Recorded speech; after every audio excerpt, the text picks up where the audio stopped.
সত্য সত্যই, সত্য কোনোদিনই ধামাচাপা দিয়ে আটকে রাখা যায় না।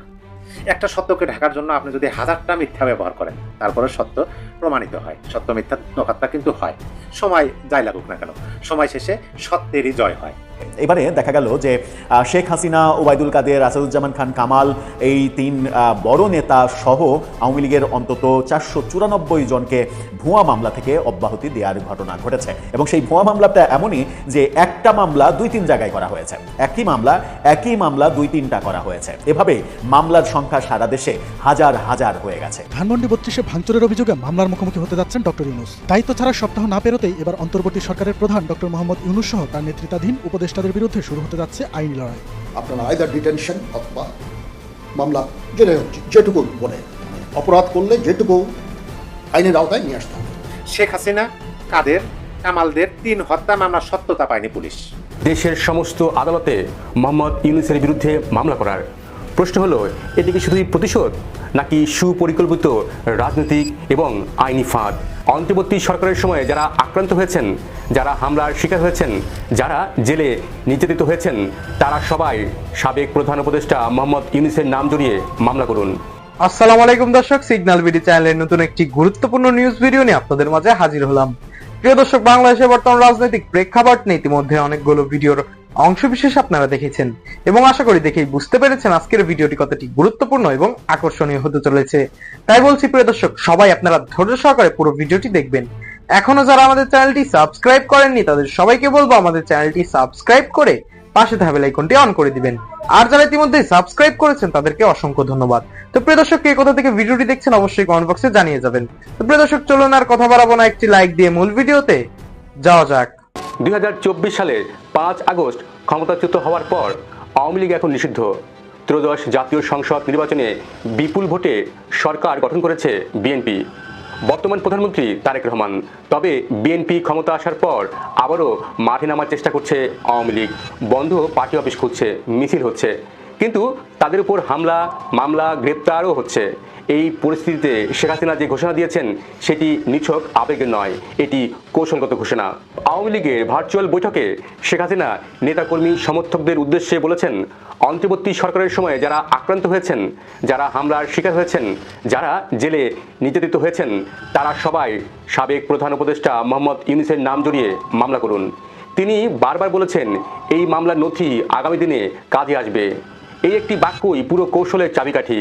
শেখ হাসিনার আসল পরিকল্পনা কি? প্রথমত, আইনি প্রতিরক্ষা গড়ে তোলা। বর্তমানে শেখ হাসিনার বিরুদ্ধে 250-এরও বেশি হত্যা মামলা রয়েছে। মানবতা বিরোধী অপরাধে আন্তর্জাতিক অপরাধ ট্রাইব্যুনালে অভিযোগ হয়েছে। একটি মামলায় তাকে মৃত্যুদণ্ড দেওয়া হয়েছে। এখানে তিনি প্রধানমন্ত্রী হিসাবে শান্তি রক্ষায় ব্যর্থতার অভিযোগে অভিযুক্ত। এখন যদি একই যুক্তি ব্যবহার করে ইউনূসের বিরুদ্ধে শত শত মামলা দায়ের হয়, তাহলে ভবিষ্যতে আওয়ামী লীগ বলতে পারবে, দেখুন কেবল শেখ হাসিনা নয়, ইউনূসও একইভাবে দায়ী ছিলেন। অর্থাৎ এটি একটি আইনি ভারসাম্য তৈরির কৌশল। দ্বিতীয়ত, ভবিষ্যতের ক্ষমতা পরিবর্তনের প্রস্তুতি। রাজনীতিতে কেউ স্থায়ী নয়। আজ বিএনপি ক্ষমতায়, কাল অন্য কেউ হতে পারে। যদি ভবিষ্যতে আওয়ামী লীগ আবার ক্ষমতায় আসে, এই মামলার নথি হবে বড় অস্ত্র। তখন বলা যাবে এই সব অভিযোগের তদন্ত চাই এবং সেটি আইনিভাবে প্রতিষ্ঠিত থাকবে। অর্থাৎ এটি ভবিষ্যতের রাজনৈতিক রিটার্ন প্ল্যান। তৃতীয়ত, আন্তর্জাতিক চাপ তৈরির চেষ্টা। মোহাম্মদ ইউনূস আন্তর্জাতিকভাবে পরিচিত ব্যক্তিত্ব। যদি তার বিরুদ্ধে শত শত মামলা হয়, তাহলে আন্তর্জাতিক মহলে প্রশ্ন উঠবে, রাজনৈতিক প্রতিশোধ চলেছে, আইনি ব্যবস্থার অপব্যবহার হয়েছে। এই বিতর্ক আন্তর্জাতিক অঙ্গনে বর্তমান সরকারের উপর চাপ তৈরি করতে পারে। আর চতুর্থ, রাজনৈতিক বার্তা। গণঅভ্যুত্থানের সময় নিহতদের পরিবার শেখ হাসিনার বিরুদ্ধে মামলা করেছিল। এখন আওয়ামী লীগ চাইছে পাল্টা একটি ন্যারেটিভ দাঁড় করাতে, আমরাও নির্যাতনের শিকার। যদি শতাধিক নেতাকর্মীর মৃত্যুর অভিযোগ সামনে আসে, যদি জেল নির্যাতনের কাহিনী ছড়িয়ে পড়ে, তাহলে জনমতের একাংশে সহানুভূতি তৈরি হতে পারে। শেখ হাসিনা আরও বলেছেন, আমি জানি তারেক রহমান কিভাবে দেশে ফিরেছেন। এই বক্তব্যের ভিতরে দুটি ইঙ্গিত আছে। এক, বিদেশি শক্তির সম্পৃক্ততা। দুই, গোপন সমঝোতার অভিযোগ। তিনি সরাসরি কিছুই বলেননি, কিন্তু সন্দেহের বীজ বপন করেছেন। এটি রাজনৈতিকভাবে গুরুত্বপূর্ণ, কারণ তারেক রহমানের দেশে ফেরা নিয়ে জনমনে প্রশ্ন ছিল। এখন সবচেয়ে বড় প্রশ্ন, আওয়ামী লীগের নেতাকর্মীরা কি সত্যি মামলা করতে পারবে? অনেকেই অভিযোগ করেছেন প্রশাসন অভিযোগ নেবে না। শেখ হাসিনার স্পষ্ট উত্তর, অনলাইনে পাঠান, রেজিস্টার্ড পোস্টে পাঠান, উকিল নোটিশ ধরান, অর্থাৎ তিনি প্রক্রিয়াগত উপায়ও বাতলে দিচ্ছেন। এটি সংগঠিত আইনি ক্যাম্পেইন। তাছাড়া রাজনৈতিক দল যখন ক্ষমতার বাইরে থাকে, সবচেয়ে বড় চ্যালেঞ্জ হয় কর্মীদের মনোবল ধরে রাখা। মামলা করার নির্দেশ মানে হলো কর্মীদের সক্রিয় করা, সংগঠনকে আদালতমুখী করা, ভুক্তভোগী বয়ানকে একীভূত করা। এতে দলীয় কাঠামো আবারও নড়াচড়া শুরু করবে। তবে এই কৌশলের ঝুঁকিও আছে। আদালত যদি মামলাগুলো গ্রহণ না করে, যদি প্রমাণের অভাবে খারিজ হয়ে যায়, যদি আন্তর্জাতিকভাবে এটি রাজনৈতিক প্রতিহিংসা হিসেবে দেখা হয়, তাহলে উল্টো ফলও হতে পারে। তাহলে সামনে কি হতে চলেছে? আগামীতে জেলা আদালতগুলোতে মামলা জমা পড়া শুরু হতে পারে। অনলাইনে রেজিস্টার্ড পোস্টে অভিযোগ পাঠানো বাড়বে। বিএনপি সরকার প্রশাসনিকভাবে কী অবস্থান নেয় তা হবে গুরুত্বপূর্ণ। আন্তর্জাতিক মানবাধিকার সংস্থাগুলো নজর রাখতে পারে। পশ্চিমা মিডিয়ায় বিষয়টি বড় আকারে এলে কূটনৈতিক চাপ তৈরি হতে পারে। আর ক্ষমতা পরিবর্তন হলে এই মামলাগুলো হয়ে উঠতে পারে বড় আইনি আক্রমণের ভিত্তি। শেখ হাসিনা এখন ক্ষমতায় নেই, কিন্তু তিনি রাজনীতির বাইরে নন। তিনি জানেন রাজনীতি শুধু রাস্তায় হয় না, আদালতেও হয়। মামলা এখন কেবল আইনি বিষয় নয়, এটি ভবিষ্যতের ক্ষমতার বীজ। মোহাম্মদ ইউনূসের বিরুদ্ধে গণহারে মামলা করার আহ্বান তারই দীর্ঘমেয়াদী রাজনৈতিক হিসাব। এই কৌশল কি শেখ হাসিনাকে রক্ষা করতে পারবে, নাকি নতুন করে সংঘাত বাড়াবে? আমরা কিন্তু এই কথাটা একাধিকবার বলেছি। গত 18 মাসে বারবার বলেছি, সত্য সত্যই। সত্য কোনোদিনই ধামাচাপা দিয়ে আটকে রাখা যায় না।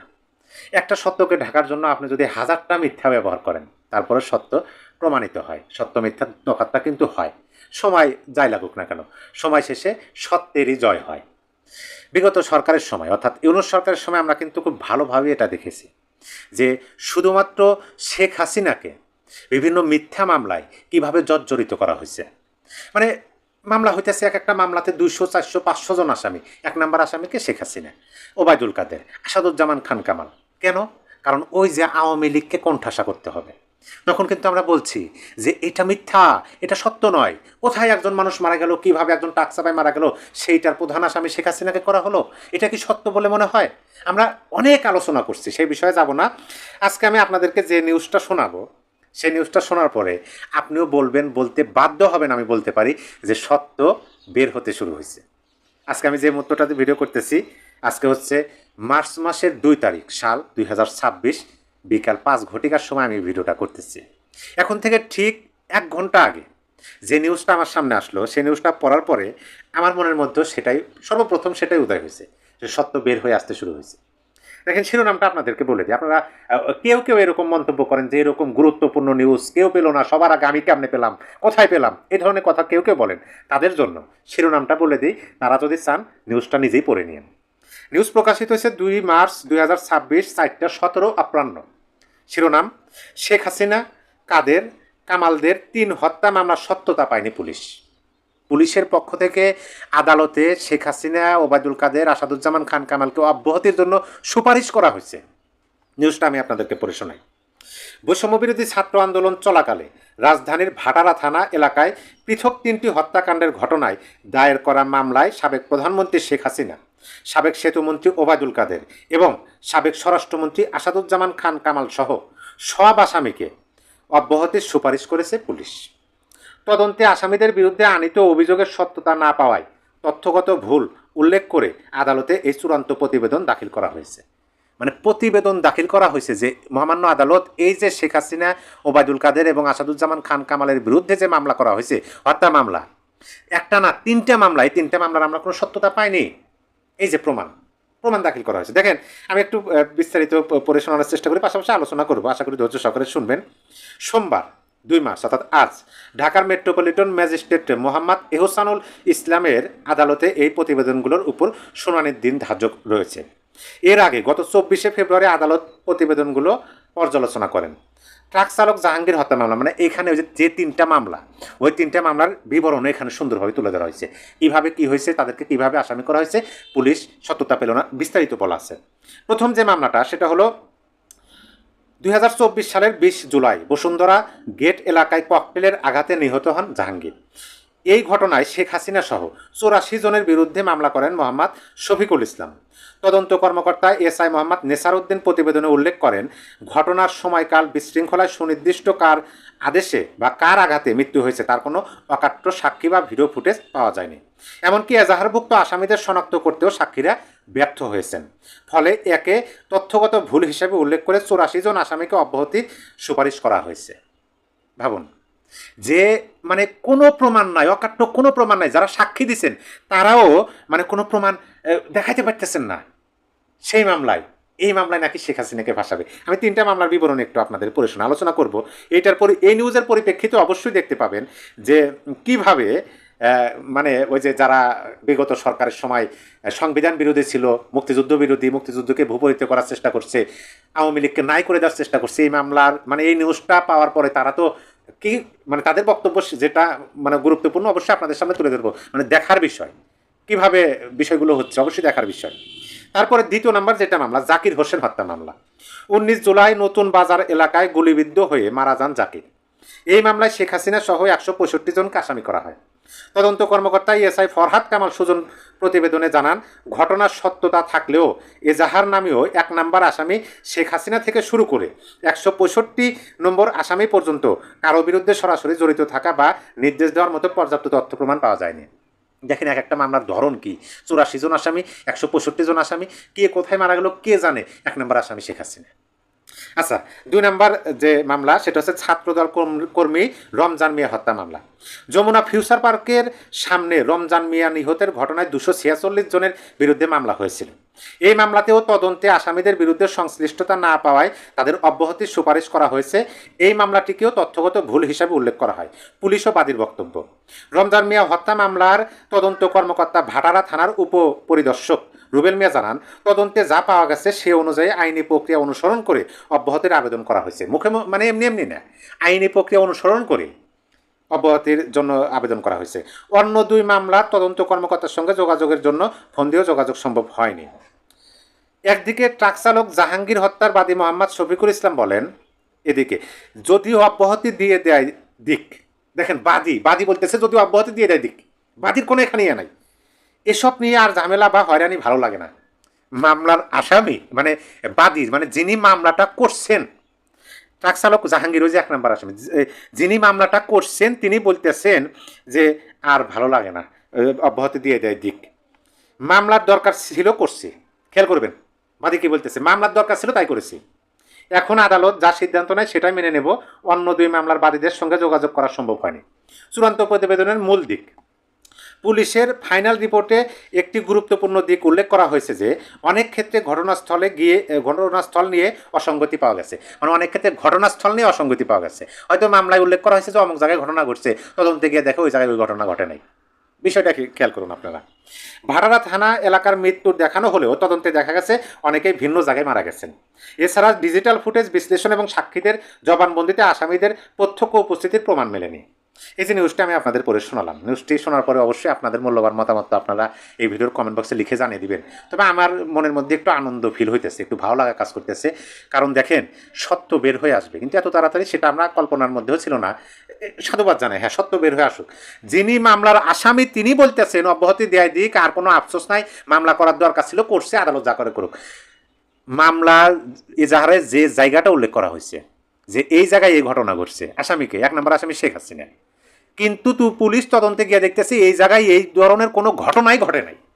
এইভাবে মামলায় জর্জরিত করছিল শেখ হাসিনাকে আওয়ামী সভানেত্রীকে ইউনূস সরকার। প্রিয় দর্শক, আপনার মূল্যবান মতামত অবশ্যই কমেন্ট বক্সে লিখে জানিয়ে দিতে পারেন যে এই নিউজটা শোনার পরে যারা শেখ হাসিনাকে নাই করে দিতে চায়, আওয়ামী লীগকে নাই করে দিতে চায়, বা শেখ হাসিনা, ওবায়দুল কাদের, আসাদুজ্জামান খান, কামাল এদেরকে মাইনাস করতে চায়, আওয়ামী লীগকে ভেঙে টুকরো টুকরো করতে চায়, আওয়ামী লীগবিহীন বাংলাদেশের রাজনীতিতে শুধু তারাই রাজনীতি করবে এরকম মনোবাসনা যারা পুরো মানে মনের মধ্যে ধরে আছেন দীর্ঘদিন ধরে, তারা এই মামলাটা শোনার পরে তাদের কি হবে?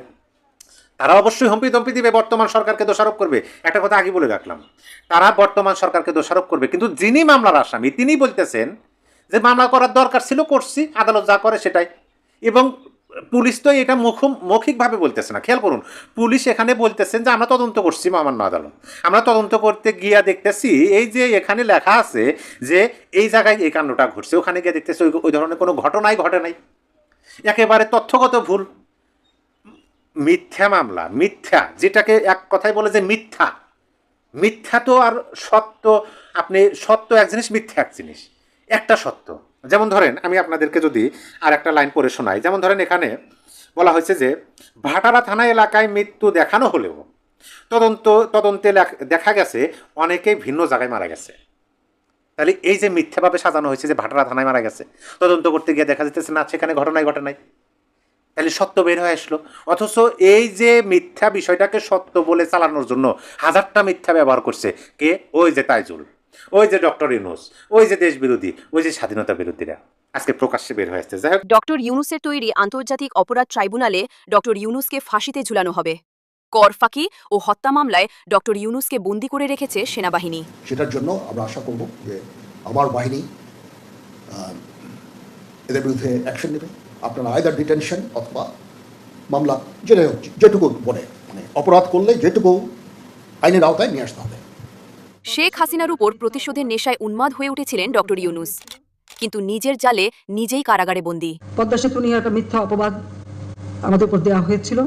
দুর্ভাগ্যের বিষয় হলো সেটা আমাদের একজন স্বনামধন্য মানুষ, যাকে আমি নিজেই সব থেকে বেশি সুযোগ দিয়েছি, ব্যবসা বাণিজ্য, তার ব্যাংকের টাকা দেওয়া থেকে শুরু সব কিছুতে সব থেকে বেশি সুযোগ যাকে দিয়েছিলাম, সেই বেইমানিটা করলো সামান্য ব্যাংকের একটা এমডি পদের জন্য। সেটা হলো ডক্টর ইউনূস। আমি নাম বলবো কারণ এখন আমি পদ্মা সেতু করে ফেলেছি। রাষ্ট্রপতি মোহাম্মদ শাহাবুদ্দিন জানিয়েছেন, আমি বঙ্গবন্ধু শেখ মুজিবুর রহমানের হাতে গড়া সৈনিক। সংবিধান অনুযায়ী ডক্টর ইউনূসের বিচার করবে আদালত। রাষ্ট্রপতি আরও জানিয়েছেন, শেখ হাসিনার আওয়ামী লীগের নেতাকর্মীদের 7 মার্চের আগেই 5 আগস্টের সব মামলা প্রত্যাহার করা হবে। প্রধান উপদেষ্টা সংবিধানের কোনো এটা মেনটেন করেন নেই। উনি বিদেশ সফরে যাবেন, সেখান থেকে ফিরে এসে আমার সঙ্গে দেখা করবেন এবং আমাকে ওই আউটপুটটা জানাবেন, কি আলোচনা হলো, কি হলো, কোনো কি চুক্তি হলো, কি ধরনের কথাবার্তা হলো, এটা আমাকে লিখিতভাবে অ্যাপ্রাইজ করার কথা। উনি তো বোধহয় সময় 14-15 বার বাইরে। প্রিয় দর্শক, ইতিমধ্যে আপনারা আমাদের পুরো ভিডিওটি দেখেছেন। ভিডিওটি দেখে কি জানলেন এবং বুঝলেন, অবশ্যই আপনাদের মূল্যবান মতামতটি আমাদের কমেন্ট বক্সে জানাতে ভুলবেন না। এখনো যারা আমাদের চ্যানেলটি সাবস্ক্রাইব করেনি তাদের সবাইকে বলবো আমাদের চ্যানেলটি সাবস্ক্রাইব করে পাশে থাকা বেল আইকনটি অন করে দিবেন এরকম নিত্য নতুন প্রতিদিন গরম গরম নিউজ আপডেট পেতে। ধন্যবাদ সবাইকে।